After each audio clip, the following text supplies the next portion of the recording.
प्यारे बच्चों, आपने पिछले वीडियो में न्यूटन के गति के तीनों नियम पढ़े और जिसमें आपने पहला नियम पढ़ा कि यदि कोई वस्तु, जिसे जड़त्व का नियम भी कहते हैं, कि यदि कोई वस्तु विराम अवस्था में है तो विराम अवस्था में रहेगी और यदि कोई वस्तु गतिमान अवस्था में है तो गतिमान अवस्था में रहेगी जब तक कि उस पर कोई बाह्य बल ना लगाया जाए।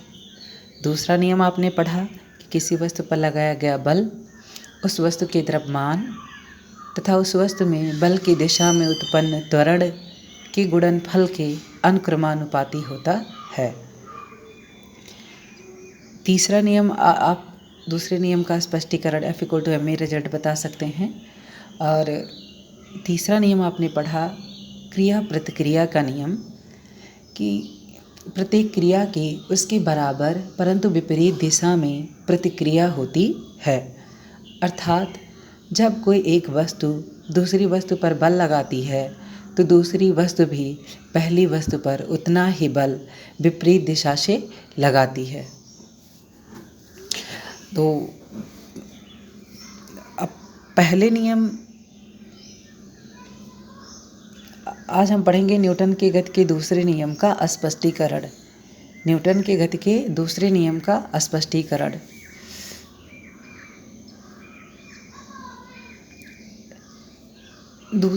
तो आइए देखते हैं न्यूटन की गति के दूसरे नियम का स्पष्टीकरण। न्यूटन की गति के दूसरे नियम का स्पष्टीकरण।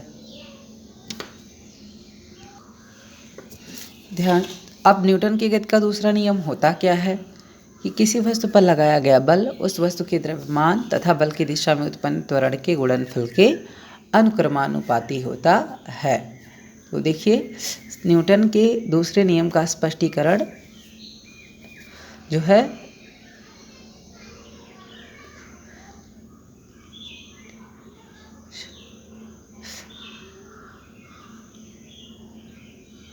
जब किसी पिंड पर कोई बाह्य बल लगाया जाता है तो उसमें त्वरण उत्पन्न हो जाता है। जब किसी पिंड पर कोई बाह्य बल लगाया जाता है तो उसमें त्वरण उत्पन्न हो जाता है और यह त्वरण आरोपित बल के अनुक्रमानुपाती होता है।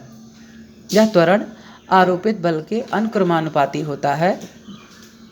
प्रयोगों द्वारा यह सिद्ध किया जा सकता है कि एक निश्चित द्रव्यमान पर लगाया गया बल कैपिटल F द्रव्यमान में उत्पन्न त्वरण स्मॉल a के अनुक्रमानुपाती होता है। आपको मैंने पहले ही बताया था कि किसी वस्तु पर लगाया गया बल उस वस्तु के द्रव्यमान के अनुक्रमानुपाती होता है और उस वस्तु में बल की दिशा में उत्पन्न के त्वरण के अनुक्रमानुपाती होता है। तो एक निश्चित द्रव्यमान पर लगाया गया बल F द्रव्यमान में उत्पन्न त्वरण स्मॉल a के अनुक्रमानुपाती होता है। तो इसे लिख सकते हैं F proportional A, F अनुक्रमानुपाती A। इसे हम मान लेंगे समीकरण 1। फिर आगे उसमें एक बार तो त्वरण के अनुक्रमानुपाती हो गया और क्या बताया थे कि द्रव्यमान के अनुक्रमानुपाती होता है। तो किसी पिंड में एक निश्चित त्वरण उत्पन्न करने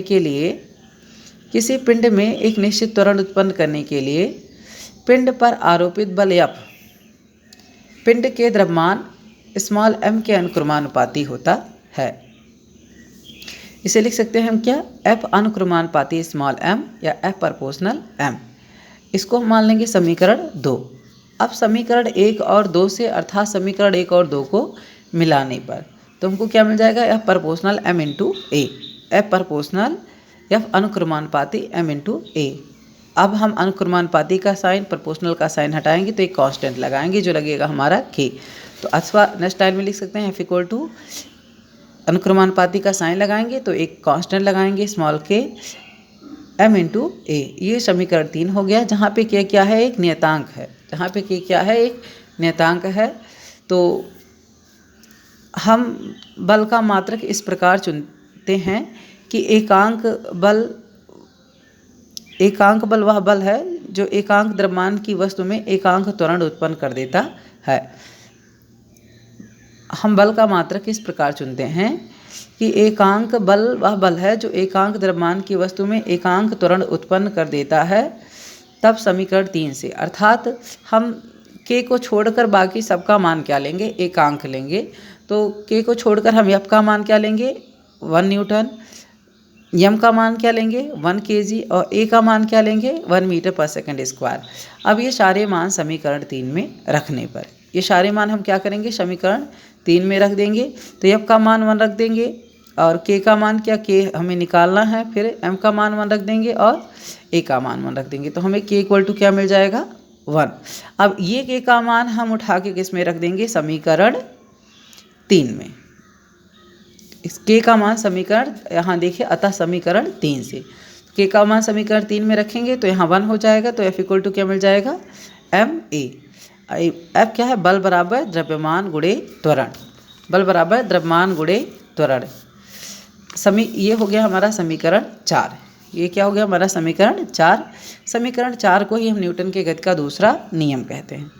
समीकरण 4 को ही हम न्यूटन के गति का दूसरा नियम कहते हैं।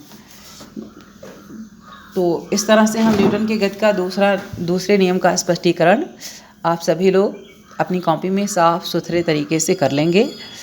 न्यूटन के गति के दूसरे नियम का स्पष्टीकरण। अब बच्चों अब आप लोग सोच रहे होंगे न्यूटन के गति के पहले नियम का स्पष्टीकरण क्यों नहीं किया गया।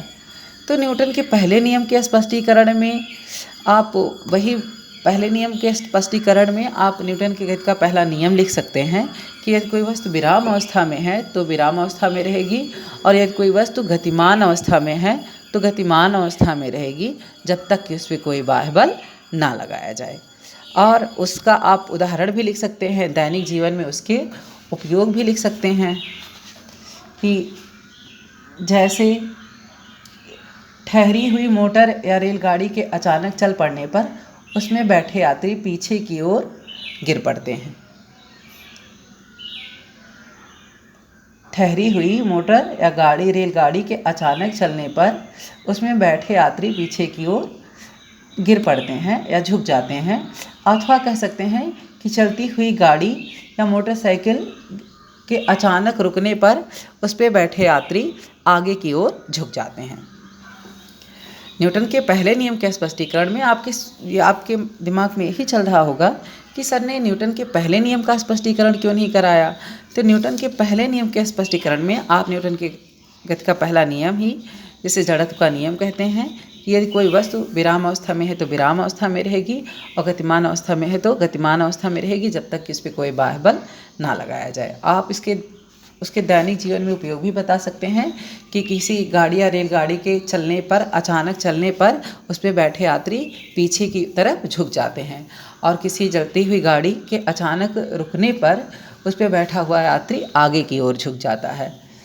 ये सब किसके उदाहरण हैं न्यूटन के गति के पहले नियम के और जड़त्व के कह सकते हैं। और उदाहरण दे सकते हैं इसके कि बोतल पर रखे गत्ते को अचानक हटा देने पर उस पर रखी गेंद बोतल में गिर जाती है।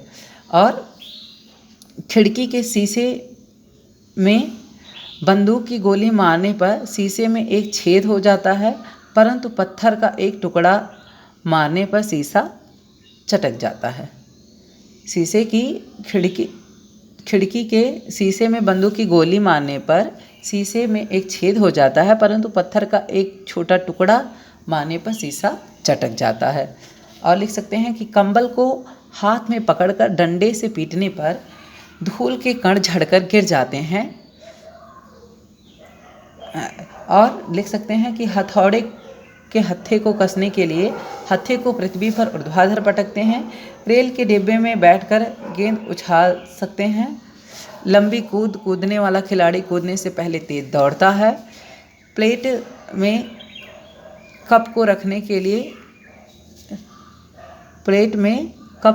के लिए खांचा बना होता है। ये सब किसके उदाहरण हैं? ये सब आपके हैं जड़त्व के उदाहरण अर्थात न्यूटन के गति के पहले नियम के उदाहरण, या कह सकते हैं कि न्यूटन के गति के पहले नियम का जड़त्व का दैनिक जीवन में उपयोग। तो चलिए इसी क्रम में हम आपको न्यूटन की गति के दूसरे नियम का स्पष्टीकरण का भी दैनिक जीवन में उपयोग बता देते हैं, जिसकी व्याख्या हम अपने अगले वीडियोस में करेंगे। अब न्यूटन के गति के दूसरे नियम के दैनिक जीवन में निम्नलिखित उपयोग हैं। जैसे बंदूक से निकली गोली शरीर में घुस जाती है और क्रिकेट की गेंद पकड़ते समय खिलाड़ी अपने हाथ को पीछे की तरह खींच लेते हैं। इस तरह से न्यूटन के गति के पहले और दूसरे नियम के दैनिक जीवन में कई उदाहरण आपको मिलेंगे और फिर हम आपको न्यूटन के गति के दूसरे नियम का दैनिक जीवन में उपयोग नेक्स्ट वीडियो में बताएंगे। धन्यवाद।